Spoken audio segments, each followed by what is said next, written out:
স্টেশনে ট্রেন থেকে নেমে দেখলাম সকল দোকানপাট বন্ধ হয়ে গেছে।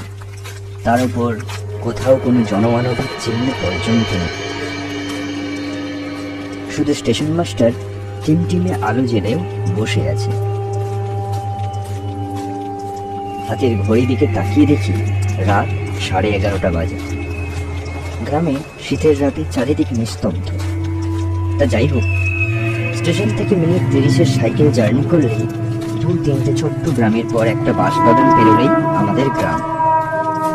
স্টেশন থেকে বেরিয়ে সাইকেলটা নিতে গিয়ে দেখি ভোলাদার বাড়ির গেটে তালা দেওয়া।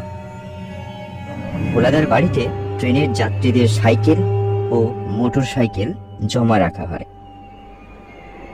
গেট বন্ধ দেখি অনেকবার ডাকাডাকি করলাম, তবুও সাড়া পাওয়া গেল না। শীতের রাত, আর কনকনে ঠান্ডা হাওয়াও হয়েছে। হাতে হাত ঘষে কিছুটা ঠান্ডা কাটানোর চেষ্টা করলাম। আবারও ডাক দিলাম, ভোলাদা, ও ভোলাদা, গেটের তালাটা খোলো, সাইকেলটা নেব। তাও কোনো কাজ হলো না। বাড়িতে ফোন করার জন্য পকেট থেকে মোবাইল বের করে দেখি, ওতেও চার্জ শেষ, বন্ধ হয়ে গেছে। রাগে বিরক্ত হয়ে ফিরে আসতে যাব, এমন সময় দেখি ওপারে একটা কালো পুজো মূর্তি অন্ধকার ঠেলে দরজার দিকে এগিয়ে আসছে। কিছুটা সামনে আসতেই লোকটার হাতের হ্যারিকেনের মৃদু আলোয় তাকে স্পষ্ট চিনলাম। এ তো ভোলাদা।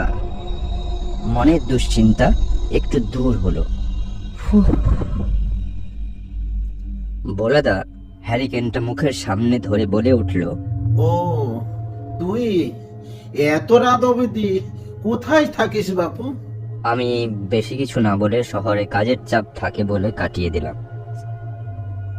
এরপর ভিতরে ঢুকে আমার সাইকেলটা নিয়ে টর্চ হাতে দরজার বাইরে বেরিয়ে এসে সাইকেলে চড়ে বসলাম। ঠান্ডায় কাঁপতে কাঁপতে গুনগুন করে গান গাইতে গাইতে নিরিবিলি অন্ধকার রাস্তায় একা যাচ্ছি সাইকেলে।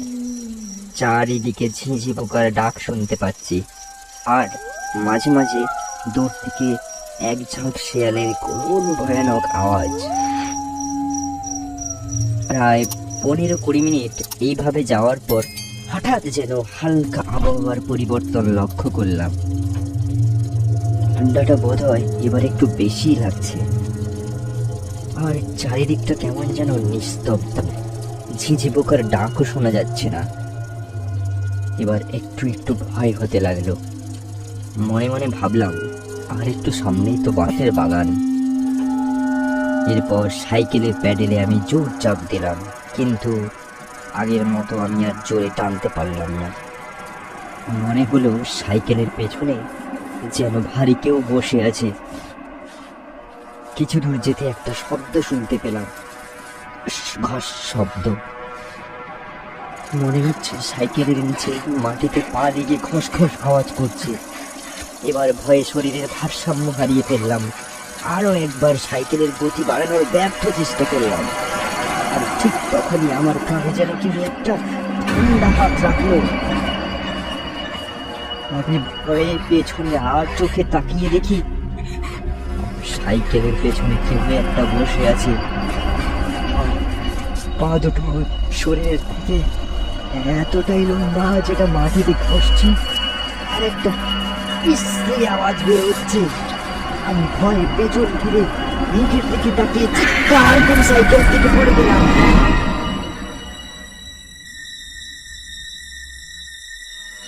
পড়ে গিয়ে আমি বুঝতে পারি যে আমি বাঁশ বাগানের ভিতরে চলে এসেছি। তাকিয়ে দেখি সাইকেলের পেছনে বসে থাকা লম্বা পায়ের মানুষটিটা বড় বড় চোখে আমার দিকে তাকিয়ে আছে। তার চোখগুলো যেন মুখের থেকেও বড়, চোখের কোনো পাতা নেই। এবার মানুষটিটা হাত বাড়িয়ে দিল আমার দিকে।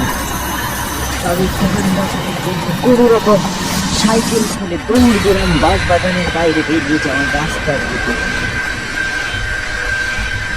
দৌড়তে দৌড়তে মনে হলো যেন আমার পেছনে দৌড়াচ্ছে চোর গতিতে, আর একটুখানি আমায় ধরে ফেলবে।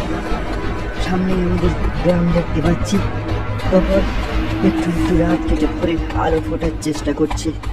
দৌড়তে দৌড়তে আমার দম যেন বন্ধ হয়ে যাচ্ছে। এমন সময় চোখের সামনে কিচ্ছু দেখতে পাচ্ছি না। আমি মাথা ঘুরে পড়ে যাই। জ্ঞান ফিরলে দেখি আমি ঘরে, আর আমার মা পাশে বসে আছে, আর গ্রামের অনেকেও।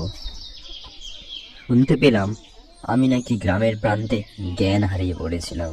ওরা শহরে যাবে বেরিয়েছিল, আমায় দেখতে পেয়ে আমায় আর আমার সাইকেল ঘরে পৌঁছে দিয়েছে।